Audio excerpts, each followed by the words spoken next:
So, Amie. Zachary. Avery. Zach. You know that I have been thinking a lot about fatherhood. I have a child coming, and I have, of course, had the phrase on my mind that you've got to breed a little bit of mischief into a child, right? It's so important for them to be true terrors in their classrooms. And so I was thinking about, like, kind of what did I do to, like, kind of create that kind of mischief. And I was thinking about egging houses. Are you familiar with the concept? You take eggs, you throw them at someone, like the nerd's house. The nerd's house is a little. I mean, you throw it at the nerd's house. That's what you gotta. Bullying. Yeah, I gotta make my kid big, strong, and a bully. I remember my parents saying, "Don't egg TP because you can clean that up easier." I mean, they weren't really like advocating. Let me just say, my poor dad was not advocating for me to TP houses, but like if you were gonna do one over the other, like eggs take a while to clean up. If you're gonna do drugs, make sure it's from the earth. Yes. Like so many things these days, right? Really, the challenges against our youths have just mounted in such a way that I don't think I can teach my kid to egg a house because I can't afford the price of eggs. And I go off, King. The people said I can't afford to teach my kid to egg houses because in this economy, even toilet paper, I can afford toilet paper. If y'all are, I don't know what kind of toilet paper y'all are buying that's putting you in the poorhouse. The free range eggs though, the brown ones, you better have your own hens. My Louis Gucci Fendi eggs. You gotta go foraging for your eggs now. She's putting me in the poorhouse because my kid is bullying all the nerds, throwing our hard-earned eggs at their doorstep. But I remember when I was in school, we slowly took handfuls of plastic forks over the year, and then for our senior prank, we forked our lawn. My dad was a coach and my mom was a teacher, so our house was like prime targeting for homecoming shenanigans. Oh no. And one year they took all of the stuff that, like, we had some like lawn ornaments and things. They took all the stuff that was on our lawn. They put it in our shed. They locked it up, and then they forked our lawn and said, one of the forks has the key on it. Those bastards. Those bastards. We've also been flamingoed, where they bought a bunch of plastic flamingos, put them all over our yard. We've had the marching band show up at 6 a.m. Classic. Play a song on our front yard, on our front lawn. We've been TP'd several times. Can I tease out, though, that like forking feels mean in a way that the band showing up does not? Yeah. Well, and the other thing was, I remember like rolling into school being so proud of my efforts and then seeing the poor janitor having to pull out the forks. And I was like, well, this wasn't worth it. It just made the janitor do more work. Do it to your least favorite teacher's house. Yeah, that's what I shift. So throwing eggs at someone's doorstep, buying $30 in plastic flamingos and placing them on someone's lawn. Great. Hilarious. Love it. But I feel like all of these pranks live in the long shadow cast by the previous year's seniors, right? Who always had the way cooler prank, right? I remember the one that they told us that they did was they released 3 chickens into the school and took spray paint on the chickens and spray painted 1, 2, and 4. Where's the third? Yeah, exactly. Hilarious. Where's chicken 3? Hilarious. I mean, I don't know that happened. It may be apocryphal, but like I think about that prank a lot. I think that's the best joke there's ever been. George Carlin, who actually the chicken number 3. Happy Wednesday, everybody, and welcome to Cornhole Champions, Iowa Starting Line's weekly podcast where we throw bags at the state's biggest stories. I'm Zachary Oren Smith. I'm joined today by Iowa Starting Line's wizard of the written word, purveyor of all things newsletter. You know her, you love her, Amie Rivers. What's good, Amie? Hey, the heat wave's over, finally. Heat wave's over, the storms are inbound. And live from the front lines of the internet, social media titan Avery Staker. You ready for this? I was going Eye of the Tiger. Oh, okay. Well, it's not. I don't believe Eye of the Tiger was on Jock Jam, so irrelevant to my life. First story. So bitter. I'm very bitter about Jock Jams not getting the it's, what do you call that? Getting its roses, its flowers, It's its flowers. medals. It's recognition. About Jock Jam not getting its flowers. First story. Iowa's rural hospitals are already fighting for survival, and now they're facing a potential knockout punch. Federal lawmakers are considering major cuts to Medicaid that could force more small town hospitals to close their doors permanently. Obviously these cuts are kind of moving through the reconciliation bill, which has been passed by the House and has moved to the Senate. We're having this conversation on Tuesday, and President Donald Trump tweeted that he expects the Senate to Congress to fully pass the reconciliation bill before they leave D.C. next. I just want to go over a couple of pieces here about the One Big Beautiful Bill and its impact on Medicaid. It proposes deep cuts to Medicaid spending, including reductions in the federal matching rate for expansion states, states like Iowa. This could force states to reduce benefits and increase costs for enrollees, or even limit enrollment. It adds some new requirements, including a work requirement. There's stricter verification processes. People would need to prove their employment at least every 6 months. These charges could create barriers for enrollment for people currently on Medicaid.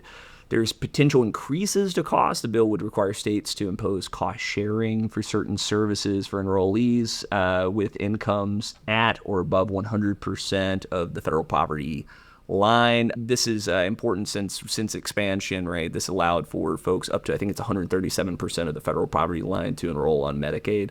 And so, potentially means unloading those costs for healthcare onto those former Medicaid recipients. We're going to get into this, the impact on rural hospitals. The bill's Medicaid provisions are projected to significantly reduce federal Medicaid spending on rural hospitals, potentially leading to hospital closures. There was this really interesting letter from the CEO of Washington County Hospitals and Clinics. I think it was published in the Southwest Iowa Union, where he talks about just how scary this moment is for funding. He writes, "This isn't a rural issue, it's an American issue. When a town loses its hospital, the ripple effects touch everything from school enrollment to real estate values and business investment. A nation that allows its rural hospitals to wither is a nation that abandons its heartland." I just found this letter to be, It's incredible. That's incredible. Yeah, it's really brave, given that certainly doesn't make him any friends among the ruling party. No, and I think he kind of hits the nail on the head. Obviously, I wouldn't expect anything else from the CEO of a rural hospital to understand this issue to an extent to write something like this. But right. The part that stood out to me was he said, "The result is not cost savings, it's cost shifting, often to emergency rooms, law enforcement, and social services that are already stretched thin." And then later he says, "When we lose the capacity to manage health upstream, we all pay downstream in both dollars and lives." And I think that is like the crux of this issue, is that in cutting what money goes into Medicaid, it's not bringing any money back to the people that need it. It's just shifting the cost of a dollar to the cost of a life. That is what we're doing. We're weighing what the value of money is over the value of human life and human health. And that is just the crux of this issue. That is so important here.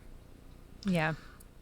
One of the things that I think is really important is to kind of anchor these stories anchor these big sweeping policy decisions in kind of human terms. And one of the challenges that Iowa Medicaid has right now is that particularly for people that need a waiver for services, things like long-term care, the waiting list can be so long, right? We're talking multiple years in order for some folks to get the waiver that they need.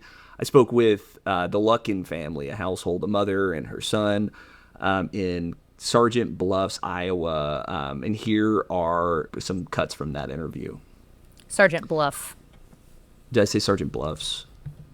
That's actually my forward operating commander. If I don't correct you on an Iowa town each, Sergeant Bluffs.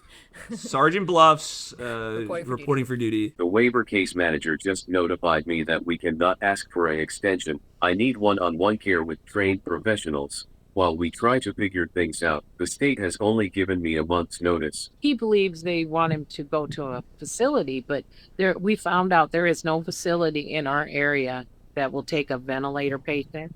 And from what I've heard, there's other people waiting for a facility. So I don't think there's facilities outside our area that are taking patients right now. Is that an option for your household? No, it's not an option. Tell me about that.